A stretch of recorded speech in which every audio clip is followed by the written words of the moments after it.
Mask लेने से सरपंच साहब आपने मास्क नहीं लगा रखा था, लगा रखा था?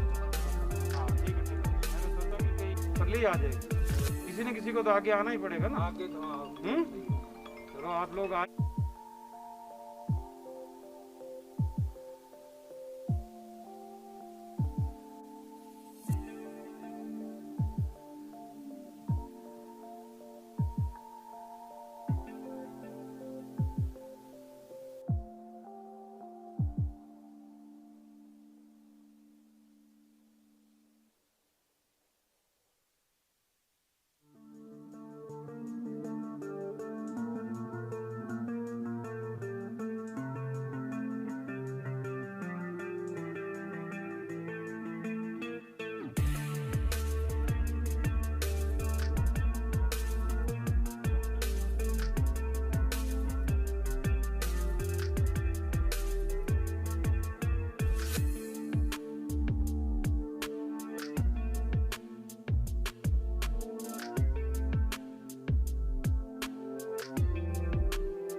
कौन कौन है आप क्या हैं? प्रिंसिपल सर, मैं भी कर्मचारी सर। आप आंगनबाड़ी स्टाफ से टीचर वो छोड़ दो, टीचर वो जो ये कमेटी बनाई है 10-15 आदमी की, इससे प्रशासन का सहयोग लेके हमने गांव-गांव में गलियों में घूम रहे हैं, दुकानों नहीं खुलने दे रहे और सारी व्यवस्था कर रहे हैं। हम सैनिटाइजर की भी व्यवस्था करेंगे, पूरा गांव में छिड़काव कराएंगे और पूरी ध्यान रखेंगे ब्याह शादी जो भी है सार्वजनिक वो समारोह नहीं होने देंगे, पूरी जवाबदारी निभाएंगे। तो पूरी तरह से गांव को आप कंट्रोल करके चल रहे हैं, देख के चल 12-13 सदस्य बनाए और हम गांव-गांव में घूम करके और सोशल डिस्टेंसिंग की पालना करवा रहे हैं लोगों से, मास्क वगैरह लगा करके। और इसमें सभी गाँव, हमारे गांव में अभी तक कोई पॉजिटिव केस नहीं आया और भगवान से यही प्रार्थना है आगे भी नहीं आएगा। Thank you sir.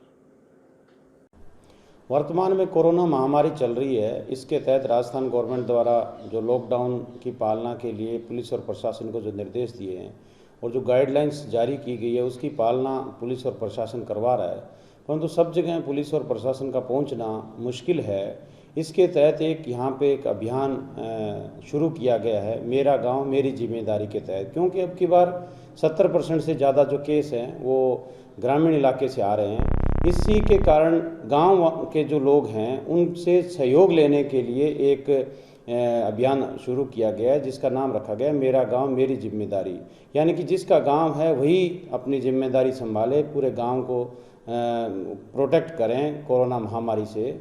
इसके तहत प्रत्येक गांव में एक कमेटी गठित की गई है, जिसमें सरपंच, पूर्व सरपंच, उप सरपंच, वार्ड पंच, स्वास्थ्य मित्र, पुलिस मित्र जो है, और इसके अलावा आंगनवाड़ी, पटवारी, ग्राम सेक्रेटरी, सभी को मिला के और अन्य मौजूद लोग जो इसमें हेल्प कर सकते हैं, इन सबको मिला के 15 के आसपास की जो कमेटी बना के उन सबको बताया गया है कि वो गांव में लॉकडाउन की जो गाइडलाइंस है उसकी पालना करवाए।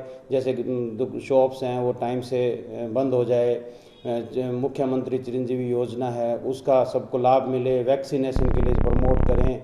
कोई शादी हो रही है तो उसको समझाइश करें कि अभी शादी करने का समय नहीं है, और फिर भी अगर वो नहीं माने तो भीड़ नहीं हो इस शादी में, जो अनुमत जितने संख्या बताई गई है उतना रखे। इसके अलावा मास्क, सैनिटाइज़र बंटवाए और इन जो गांव को सैनिटाइज करवाए। इस तरह के जो कार्य है वो जो लॉकडाउन के दौरान किए जा रहे हैं प्रशासन द्वारा, वो कमेटी सबको प्रमोट करे और जो गांव के लोग हैं उनको समझाइश करे, जो नहीं समझाइश करने पर मानते उनको पुलिस और प्रशासन को बताए ताकि उनके खिलाफ कड़ी कार्रवाई कर सकें। इस तरह गांव का सहयोग लेकर अपने इस कोरोना महामारी पर न केवल नियंत्रण कर सकते हैं बल्कि इसको ख़त्म कर सकते हैं, क्योंकि अभी द्वितीय वेव चल रही है, तीसरी वेव का भी आने का चल रहा है। तो अगले 6 महीने तक इस तरह की कमेटी अगर अपने गांव में काम करेगी तो निश्चित रूप से उस गांव में कोरोना का इफेक्ट नहीं आएगा, और गांव के लोग जब सुरक्षित रहेंगे तो उस कमेटी द्वारा जो भी कार्य किए गए उनको सराहना की जाएगी। और यहाँ पे इस तरह करीब 200 से अधिक गांव में इस तरह कमेटी गठित की जा चुकी है, और बड़ा अच्छा रेस्पॉन्स सभी जगह से मिल रहा है। व्हाट्सएप ग्रुप बनाए गए हैं, सभी अपनी सूचनाएं दे रहे हैं, एक दूसरे को कंपटीशन के तौर पे एक सरपंच दूसरे सरपंच को देख के बहुत अच्छे से कार्य करवाने की कोशिश कर रहे हैं। और सरकार के लेवल पर भी इस अभियान की सराहना की गई है। हमारे एसपी साहब श्रीमान शंकर दत्त जी द्वारा इस योजना को जब यहाँ कोटपुतली में लागू किया गया उसके बाद पूरे ज़िले में लागू करने के निर्देश दिए, और पूरे ज़िले के सभी अधिकारी, सभी एडिशनल एसपी साहिबान, सीओ साहिबान, एसएचओ साहिबान, एसडीएम, तहसीलदार, सभी लोग मिलके इस अभियान में जुड़े और आम जन के साथ जन सहयोग लेने के लिए इस अभियान को किया जा रहा है, और बहुत अच्छा रेस्पॉन्स सभी जगह से मिल रहा है। सबसे इम्पोर्टेंट जो चीज़ है वो अनुशासन है, और अनुशासन को बनाए रखने के लिए हमने मेरा गांव मेरी जिम्मेदारी जो है कोर ग्रुप का गठन किया है, और उस कोर ग्रुप को हम व्हाट्सएप पे भी मॉनिटर कर रहे हैं, और उसके साथ साथ हम उसको फील्ड में भी मॉनिटर कर रहे हैं। और फील्ड में मॉनिटर करने के लिए हम पीछे गाँव में पंचायतों में करते हुए अब वर्तमान में हम इस दांतिल गाँव में हैं। तो दांतिल के जो भी कोर जो ग्रुप है हमारा, उसके सदस्यों से वार्तालाप कर रहे हैं कि आप किस तरीके से लोगों को प्रोत्साहित कर रहे हैं, क्या क्या समस्याएं आ रही हैं। तो उनसे जो चर्चा की उसमें यही निकल के आया कि लोगों का सहयोग है, और सबसे बड़ी चीज़ ये है कि बचाव ही उपचार है। उसका इम्पैक्ट भी नज़र आने लगा है। पहले जो लोग ज़्यादा पॉजिटिव आ रहे थे, इस मेरा गांव मेरी जिम्मेदारी अभियान के तहत उनकी संख्या धीरे धीरे कम होने लगी है, और कुछ पंचायतों में तो 0 तक पहुंच गई है। एक बहुत बड़ी उपलब्धि है ये। जो वैसे भी रेड अलर्ट जन अनुशासन पखवाड़ा चल रहा है, उसमें हम इसी बात पे एम्फेसिस कर रहे हैं कि इलाज तो बहुत दूर की बात है, पहले आप बचाव कर लें, और जो सोशल डिस्टेंसिंग का फार्मूला है, एक दूसरे से नहीं मिलें, वो है उसका हम कड़ाई से पालना करवा रहे हैं। हमारा जो खुद का प्रयास है, हम हमारा 100% हमारा बेस्ट देना चाह रहे हैं और दे रहे हैं। और मेरे साथ साथ जो मेरी टीम है, खासकर हमारे एडिशनल एसपी साहब, डिप्टी साहब, तहसीलदार जी, एसडीओ साहब, पूरे के पूरे, और साथ में जो हमारा फील्ड स्टाफ है वो पूरी मुस्तैदी से फील्ड पे रह करके कड़ी मेहनत कर रहे हैं।